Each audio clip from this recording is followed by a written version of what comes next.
বাগের পোস্তায় চামড়া নিয়ে হাজির মৌসুমী ব্যবসায়ীরা। তবে সরকার নির্ধারিত দর না পাওয়ায় হতাশ তারা। আড়তদারদের দাবি, লবণ শ্রমিকের মজুরি সহ আনুষঙ্গিক খরচ বেড়ে যাওয়ায় নির্ধারিত দর দেয়া যাচ্ছে না। এ বিষয়ে বিস্তারিত জানাতে সেখান থেকে যুক্ত হচ্ছেন সহকর্মী জাবেদ আবদুল্লাহ। জাবেদ, পোস্তায় কত টাকা লোকসানে চামড়া বিক্রি করছেন মৌসুমী ফুরিয়ারা, আমাদেরকে জানাবেন।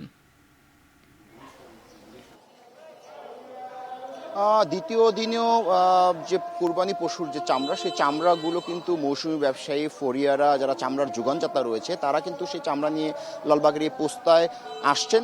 এসে কিন্তু তাদের চোখে মুখে আমরা হতাশার ছাপ দেখতে পেয়েছি, কারণ ৬৫ টাকা দরে প্রতি বর্গফুট লবণযুক্ত পশুর চামড়া কিন্তু যে দাম সেটি নির্ধারণ করেছিল সরকার, সেই দাম নিয়ে কিন্তু একটা ধোঁয়াশা তৈরি হয়েছে।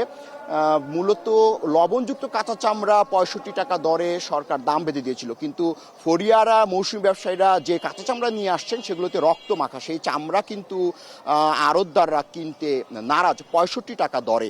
এখানেই মূলত বাগড়াটা বেঁধেছে। এখানে মূলত যে আড়তদাররা আমাদের যে বিষয়টা বলছেন যে এখানে বেশ তথ্যের বিভ্রাট রয়েছে, এবং যে দপ্তরগুলো রয়েছে যারা এই চামড়া নিয়ে কাজ করেন, বাণিজ্য মন্ত্রণালয় সহ অন্যান্য আরও যে দপ্তর রয়েছে, তারা এবার তাদের যে প্রচারণা সেটি কিছুটা ঘাটতি দেখতে পেয়েছেন বলে কিন্তু আড়তদাররা আমাদেরকে জানিয়েছেন, যে কারণে একটি তথ্যের বিভ্রাটের কারণে পাড়া মহল্লা থেকে এই মৌসুমী ব্যবসায়ীরা, এই ফরিয়ারা, আড়তদাররা দের কাছে কিন্তু সেই চামড়া বেশি দামে কিনে নিয়ে আসছেন।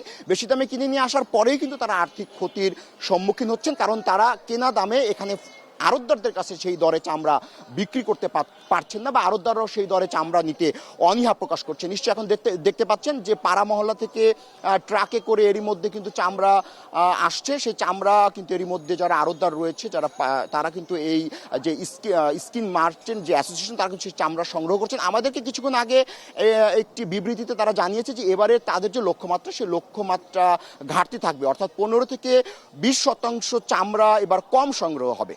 অন্যায় পোস্তা থেকে যুক্ত ছিলেন সহকর্মী জাবেদ আবদুল্লাহ। দেখছেন এখন চারদিক।